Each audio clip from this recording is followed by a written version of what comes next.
Hello, I'm Amber. And I'm Neha. We are parents of a gifted child who is on autism spectrum.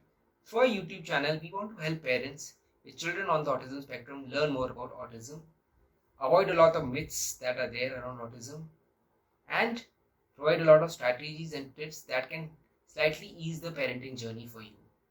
Now, all our videos are very well researched, but remember that every child is unique and there is no way that this video would replace any kind of a professional medical advice or intervention. If you find this video helpful, please like it and subscribe to our channel, and also share this further with parents of children on the spectrum that you may know about. We create new video every Sunday and post it at 8 p.m. IST, Indian Standard Time. Now, in this video, we're going to talk about ways in which you can make your child on the autism spectrum have a better sleep. The strategies that we are going to discuss in this video work best for children in the age group of 3 to 8 years. A lot of children on the autism spectrum have trouble with sleeping, and that's primarily because of the fact that they have difficulty with sensory processing. Some common sensory challenges that can impact sleep include sensitivity to noise, light, and temperature. Now, here are some of the strategies that can help support sensory needs and improve sleep for children with autism.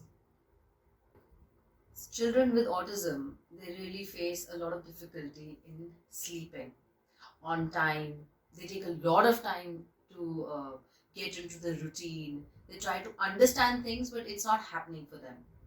So you should establish a consistent bedtime routine. Having a predictable bedtime routine can help children with autism feel more secure and relaxed. It makes it easier for them to fall asleep. Now, with our child, I remember he has struggled a lot with sleep. We also used to keep sitting there wondering what time will he sleep. It used to take me an hour and a half to actually get him to sleep. I never realized what I was doing. What was it that was missing there? Then, bit by bit, I realized maybe we give him a proper routine. Okay, before sleeping, you can either read a story to them. They can do an activity. Like our son, he likes to jump from the bed with my husband, and he enjoys that very much. So his words are, Dada, let's go jump. Let's jump off the bed. Or different ways he actually tells him to do these things. So he does that. He understands this happens only before he's going off to sleep for the night. So he does that. Then it is followed by his, brushing his teeth and going to the washroom, using the washroom, coming back to the bed and lying down. What also we encourage people to do before sleeping is give them something else. If you want 2, 3 other things, maybe change them for the bed, that you have different clothes. A lot of parents, they believe and they like to change clothes for the night, like we have night suits for night. My son personally doesn't change into something else, but that's what you can do. That is something you can do. So, you may sometimes wonder that, okay, is it actually possible to follow the routine all the time? There may be times that you may be traveling and it may not be, feasible to do all.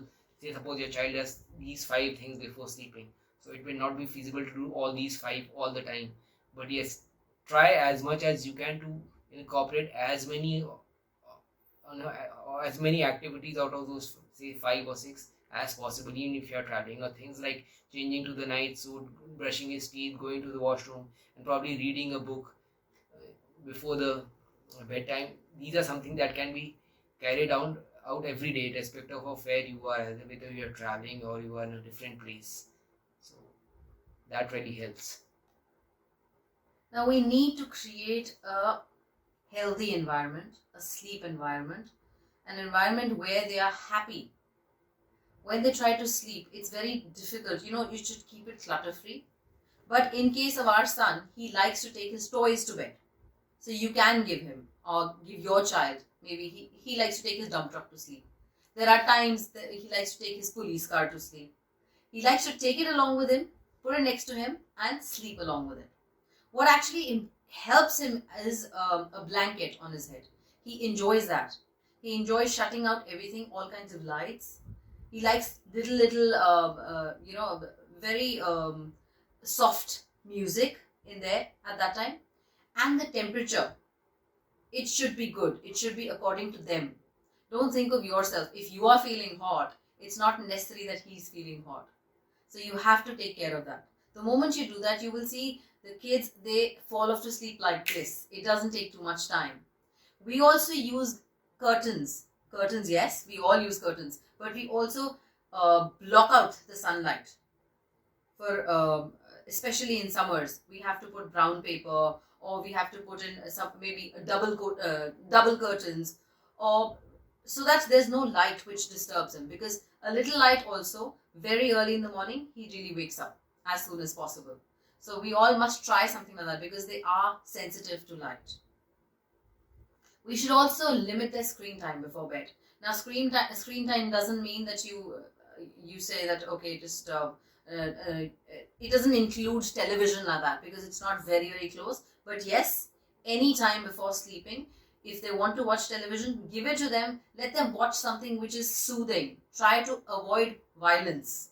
That is not the solution to anything. So you should try avoiding violence of any kind. You should let them watch whatever they like, but it should be a little calming and soothing. Any electronic items, especially, I mean, the phones, they should not be given. They should be avoided. But if you are giving it, just try to do it during the daytime and not before they're sleeping. One thing that helps a lot is that the child gets a lot of physical activity during the day, whether it's at the school or in the evening. We, for example, in our case, we ensure that the child does a lot of physical activity, especially in the evening. He does a lot of cycling, he does a lot of running around, he likes to play on the swing. So we try to ensure that he is, tired enough after these physical activities so that he can have a good night's sleep.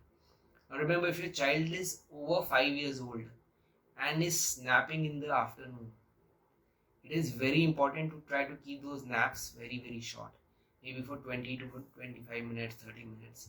Because if he sleeps a lot in the afternoon, then definitely he will find it difficult to sleep in the evening. So always try to limit the nap period for your child, especially those who are over 5 years of age.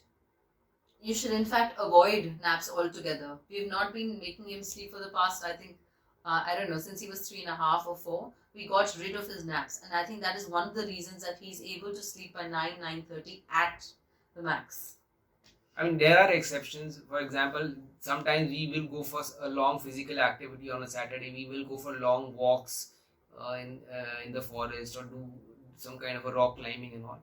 So there are certain exceptions when we also realize that the physical activity for that day has been more than usual, and we ourselves are too tired. So that time, such exceptions, the child can sleep a little, have a nap in the afternoon. So those exceptions should work. Also, we should avoid any kind of sugary drink or food in the food items in the evening.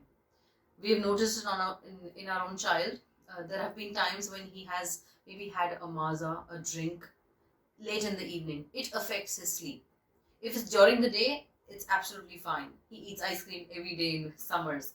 It's during the day, it's absolutely fine. But the moment he eats it in the evening, let's say about after 6 or something, it really, messes up with his sleeping routine. Also, you can use aromatherapy. You can try essential oils. You can try oils like lavender, and can have, these oils do have a calming effect on children, and they promote relaxation. They make it easier for the child to fall asleep.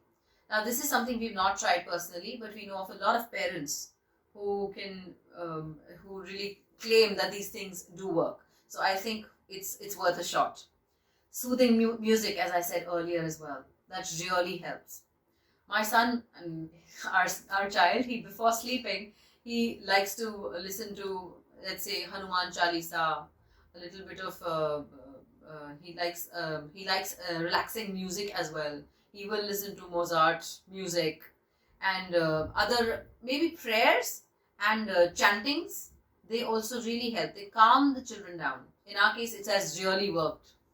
So even if he wakes up in sometimes in the night, he asks Alexa, please play that particular song, Jai Ganesh or Hanuman Chalisa for you. So it's important to note that what works for one child may not work for another. You can try, combination of these strategies and see what works best for your child. And in case you are still having concerns with your child not sleeping on time or troubling a lot to make you sleep, it's always best to consult a doctor or a sleep specialist for guidance. I hope you found this video helpful, and thank you for watching. Thank you.